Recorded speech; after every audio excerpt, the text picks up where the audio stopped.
एक क्वालिटी तो जरूर होगी बार्गेनिंग करने की, और बार्गेनिंग करना सबसे बेस्ट है मनाली जैसे शहर के अंदर। आप होटल्स में भी बार्गेनिंग कर सकते हैं। जी हाँ, आपको मात्र 500 रुपये में मनाली में बहुत शानदार रूम मिल सकता है अगर आपके अंदर थोड़ी बार्गेनिंग करना और सर्च करने का टैलेंट है तो। माल रोड के आसपास बहुत सारे होटल्स हैं, उन होटल्स में प्राइस बहुत ज़्यादा नहीं है, वहाँ आपको 500 रुपये में भी बहुत शानदार रूम मिल सकता है।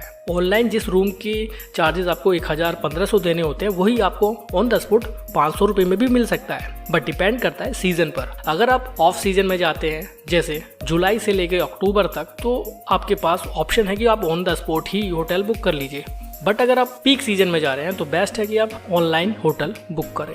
ऑनलाइन होटल बुक करते वक्त हम भूल जाते हैं कि वहाँ से मेन रोड यानी मेन माल रोड की दूरी कितनी है। कभी कभी बहुत ज़्यादा डिस्टेंस पे हमारा होटल होता है और हमें लोकल साइट्स को विजिट करने में काफ़ी प्रॉब्लम होती है। ऑन द स्पॉट अगर हम बुक करते हैं तो ये सब चीज़ें हम इजीली देख सकते हैं। तो जो तरीका मैं आपको बता रहा हूँ ये बेस्ट है। ऑफ सीजन में अगर जाते हैं तो ऑन द स्पॉट वहीं से होटल बुक कर सकते हैं। सवाल उठता है कि कितने दिन का टूर बनाएं, ये भी एक अहम सवाल है। मेरे हिसाब से, मेरे एक्सपीरियंस के हिसाब से 2 दिन और 2 रात सफिशिएंट है मनाली के लिए। कोशिश करें कि मनाली आप अर्ली मॉर्निंग पहुंच जाए ताकि वो दिन आपका काउंट हो जाए, आप लोकल साइट्स विजिट कर सकते हैं। 2 रात रुके, 2 दिन रुके, आप पूरा मनाली कवर कर लेंगे। चलिए, अब मनाली पहुंच गए, होटल बुक कर लिया, अब बात आती है लोकल साइट्स को विजिट करने की और वहां पर कितना खर्च करेंगे, कैसे उसको एक्सप्लोर करेंगे।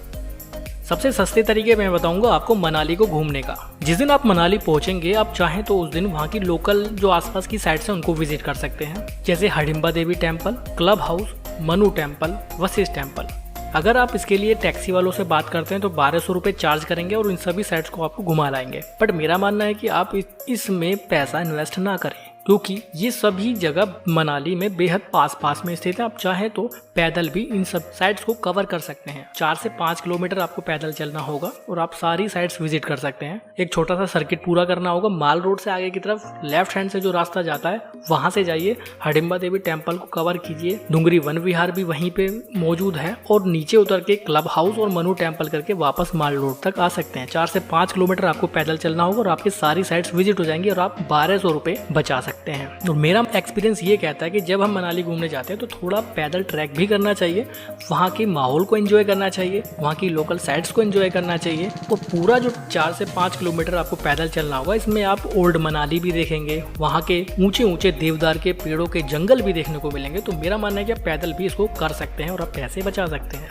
हडिम्बा देवी टेम्पल में कोई एंट्री टिकट नहीं लगता है। डुंगरी वन विहार में एंट्री टिकट लिया जाता है। 8 साल से छोटे बच्चों के लिए 5 रुपए का और एडल्ट के लिए 10 रुपए का चार्ज लिया जाता है। बच्चों के लिए और बड़ों के लिए, सभी के लिए बहुत अच्छी जगह, आप एंजॉय कर सकते हैं। उसके बाद अगर आप क्लब हाउस आते हैं तो क्लब हाउस में एंट्री टिकट 25 रुपए है एडल्ट की और 10 साल से छोटे बच्चों के लिए 10 रुपए की एंट्री टिकट है। क्लब हाउस में आप एडवेंचर एक्टिविटी भी कर सकते हैं। इंडोर एक्टिविटी और आउटडोर दोनों ही एक्टिविटी आप कर सकते हैं, जैसे zip line, boating, river crossing, snowball. बहुत सारी एक्टिविटी क्लब हाउस में ही होती हैं।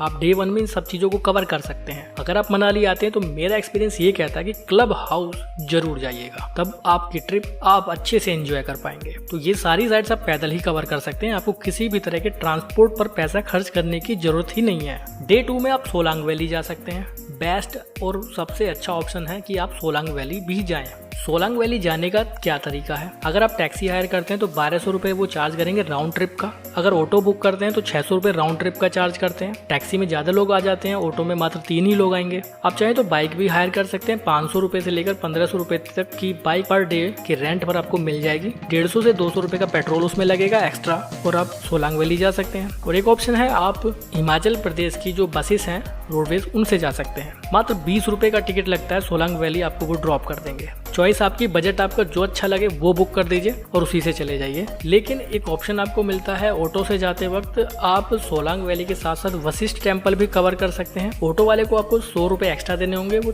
600 प्लस 100 700 रुपये में आपको Solang valley plus Vashishtha temple भी कवर करा देगा। सोलांग वैली जाते वक्त रास्ते में ही एक अलग रास्ता है जो वशिष्ठ गाँव तक जाता है। वशिष्ठ गाँव में ही वशिष्ठ टेम्पल और राम टेम्पल है, वहाँ पर गर्म पानी के कुंड भी हैं, आप उन मंदिर में भी दर्शन कर सकते हैं। चलिए बात करते हैं सोलांग वैली वैली की। सोलांग वैली की दूरी मनाली से 14 किलोमीटर है। बहुत अच्छा रोड बना हुआ है, आप बाइक से भी जा सकते हैं, आप अपनी कार लेकर आए हैं या अपनी बाइक खुद लेकर आए हैं तो उससे भी जा सकते हैं। बहुत सारी एडवेंचर एक्टिविटी सोलांग वैली में होती हैं। अगर आप अपनी गाड़ी, कार, बाइक कुछ लाए हैं तो कोई पार्किंग शुल्क सोलांग वैली में आपको नहीं देना पड़ेगा। रोड साइडेड पार्किंग है, वहीं पे खड़ी करनी होगी और आप सोलांग वैली में एंजॉय करने जा सकते हैं। अगर आप स्नोफॉल के सीजन में आते हैं तो बहुत सारी एडवेंचर एक्टिविटी वहाँ पर एक्टिवेट हो जाती हैं, जैसे स्कीइंग। 2000 रुपये चार्ज लिया जाता है पर कपल का, जिसके साथ guide plus snow dress available होती है। अगर आप सिर्फ स्नो ड्रेस लेना चाहते हैं तो 250 रुपये देना होगा आपको। स्नो ड्रेस प्लस शूज आपको दिए जाएंगे, आप बर्फ में एंजॉय कर सकते हैं। इसके अलावा अगर आप पैराग्लाइडिंग करना चाहते हैं तो 1600 रुपये शॉर्ट हाइट पैराग्लाइडिंग का चार्ज है, और ज्यादा हाइट से आप पैराग्लाइडिंग करना चाहते हैं तो 3200 रुपये चार्ज लिया जाता है। रोप वे सोलांग वैली में अवेलेबल है,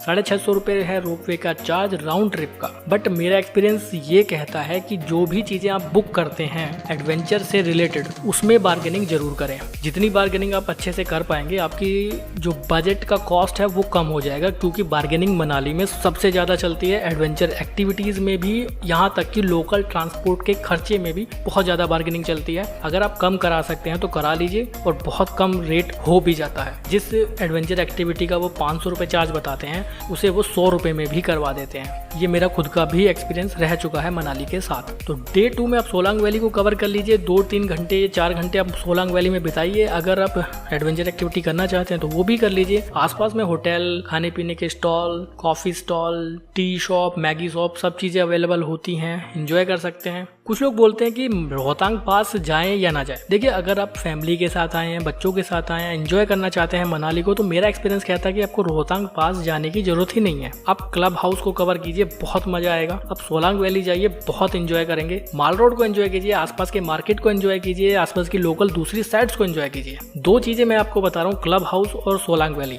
अगर आप ये दोनों कवर करते हैं तो आपकी मनाली ट्रिप बहुत मजेदार होने वाली है। आपको रोहतांग पास जाने की जरूरत नहीं है। रोहतांग पास में कोई एडवेंचर एक्टिविटी नहीं होती है, सिर्फ बहुत ज़्यादा स्नो होती है सर्दियों के मौसम में, इसीलिए लोग वहाँ जाते हैं। लेकिन बहुत ज़्यादा ट्रैफिक जाम भी वहाँ पर हो जाता है, बहुत ज़्यादा हेक्टिक हो जाता है। पूरा दिन आपको लग जाता है रोहतांग पास ट्रिप के लिए, क्योंकि 50 किलोमीटर दूरी है मनाली से रोहतांग पास की। 50 किलोमीटर जाना, 50 किलोमीटर वापस आना, यानी 100 किलोमीटर आपको गाड़ी में ही रहना होगा, और जर्नी बहुत ज़्यादा हेक्टिक हो जाती है अगर आप फैमिली के साथ जाते हैं। तो मेरा एक्सपीरियंस कहता है कि आपको नहीं जाना चाहिए। रोहतांग पास जाने के लिए आपको परमिट भी बनवाना पड़ेगा। अगर आप खुद की कार लेकर आते हैं तो 500 रुपये में परमिट बनता है रोहतांग पास जाने के लिए। उसको आप चाहे तो ऑनलाइन बनवा सकते हैं, चाहे तो वहाँ पर SDM ऑफिस से भी बनवा सकते हैं, या फिर वहाँ पर जो टूरिज्म एजेंट होते हैं उनसे कॉन्टैक्ट करके भी आप परमिट बनवा सकते हैं। अगर आप वहाँ से टैक्सी हायर करते हैं तो 2500 रुपये चार्ज करेंगे वो आपको रोहतांग पास घुमाकर लाने का। परमिट वगैरह की टेंशन सब उन्हीं की रहेगी।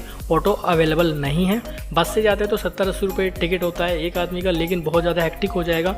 वापस आते वक्त आपको बस मिलने में प्रॉब्लम हो जाएगी।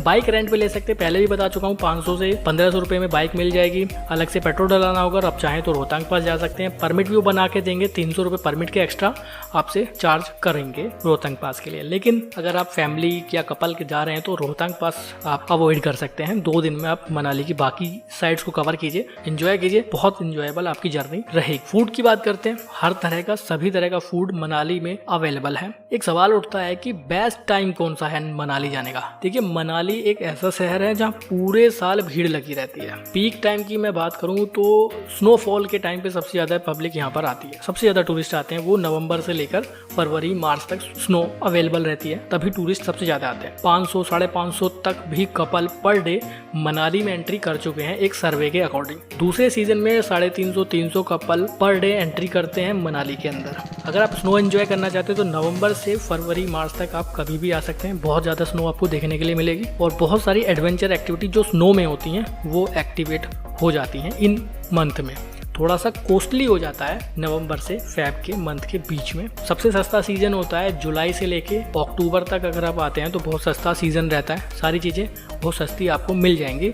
बट स्नो वाली एडवेंचर एक्टिविटी आपको देखने के लिए नहीं मिलेंगी। चलिए अब बात करते हैं बजट की, कि कितना बजट हमारा लग सकता है। देखिए, अगर आप 2 लोग जाते हैं तो जिस तरह से मैंने ट्रिप को बनाया है, जिस तरह से मैंने आपके सामने ये चीज़ें रखी हैं, अगर आप 2 लोग जाते हैं तो आप 6 से 6.5 या 7,000 मैक्सिमम में ये पूरी ट्रिप एंजॉय कर सकते हैं। दिल्ली से मैं रेट बता रहा हूँ, अगर आप इस तरह से ट्रिप को मैनेज करेंगे तो आप 6.5, 7 या 6 से 7 के बीच में आप इस पूरी ट्रिप को एंजॉय कर लेंगे और बहुत आपको मजा आने वाला है। थोड़ा और कॉस्ट बढ़ाते हैं और भी ज़्यादा चीज़ें आप इसमें ऐड कर सकते हैं, वो आपके बजट पर डिपेंड करता है। मैंने मिनिमम बताया, मेरा मकसद था मैं सबसे कम से कम में आपको मनाली की ट्रिप बता सकूँ कि कैसे कर सकते हैं। मेरा मकसद ही, MS व्लॉगर का मकसद ही होता है कि सबसे सस्ता तरीका अपने व्यूवर्स को बता सकें कि वो परेशान ना हो किसी भी शहर को घूमने में। लोगों के मन में होता